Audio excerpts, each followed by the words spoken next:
Matthew, do you get tired of talking about Pakistan Star? Do I get tired? I get repetitive about him. I wouldn't say tired, just very repetitive. So what could you tell us about Pakistan Star that would make it less repetitive for you?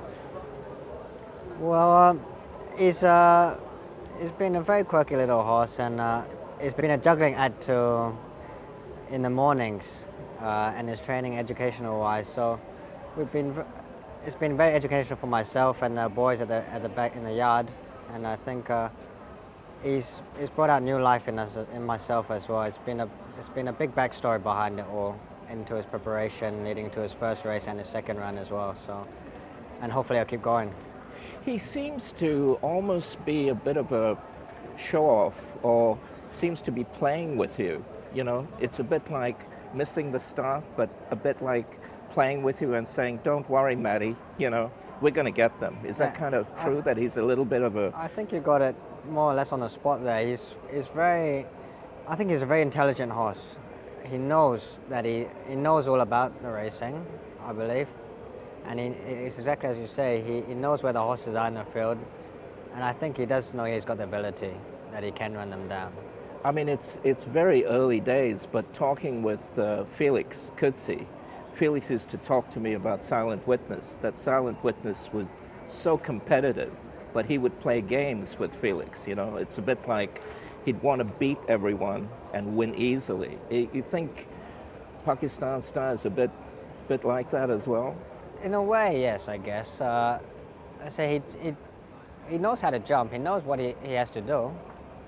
If he knows how to jump, why did he miss the start at the last start? That last start was he was half a length slower than I expected him to be, because his first race he wasn't that slow. I didn't believe he jumped on terms with them. He just didn't want to muster.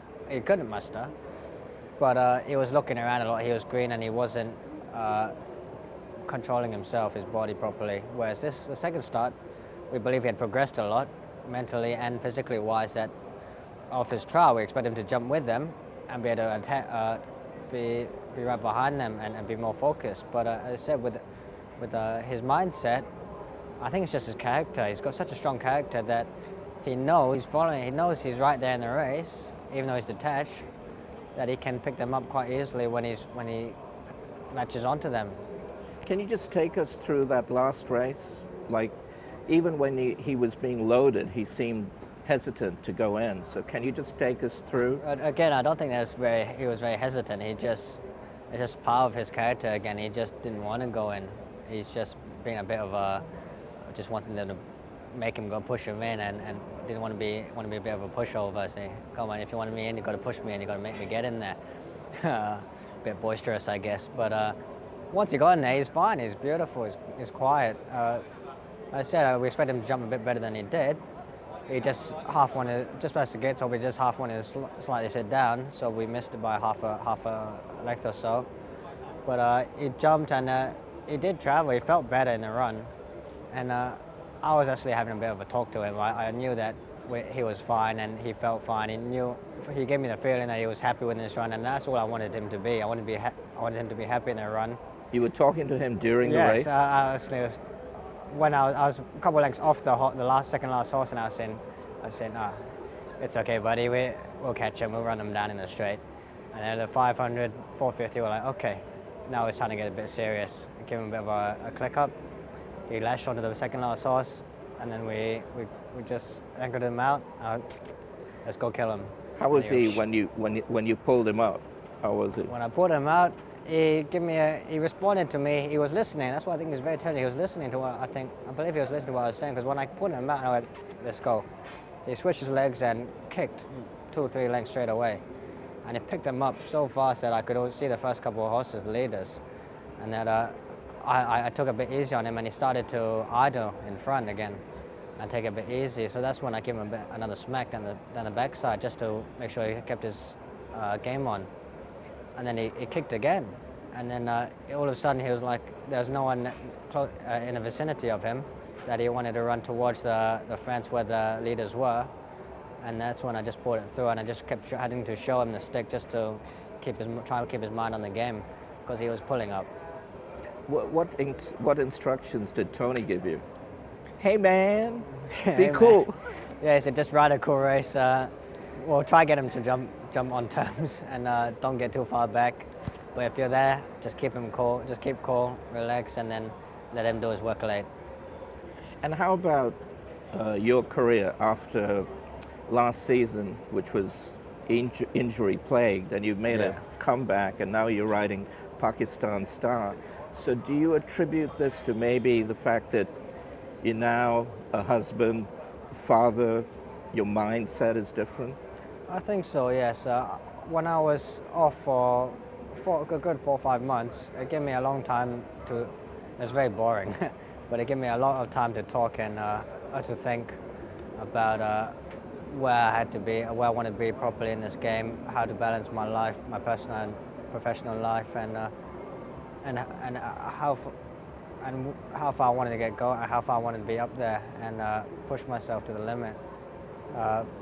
But I really my main focus for this beginning of the season was to try to get back and work as hard as I could, especially for Tony Cruz, and try to push my way back into his stable. As we know, he's one of the leading trainers here, so it's great to have the support of one of those stables. So, and things just seem to just unfold like that, and I'm very privileged to be on this horse and to be able to have worked with him so far. What's it like working with Tony? Because he can be difficult, right? Early on, when I was an apprentice, it was very intimidating. I was very young then. I was very intimidating, and I think it has until maybe the last couple of years, last season and a half. I think personally as a person, I've grown, and obviously our relationship has grown as well. And obviously with my injuries, when I've been out, I had a lot of time to think. That I believe our relationship is very professional.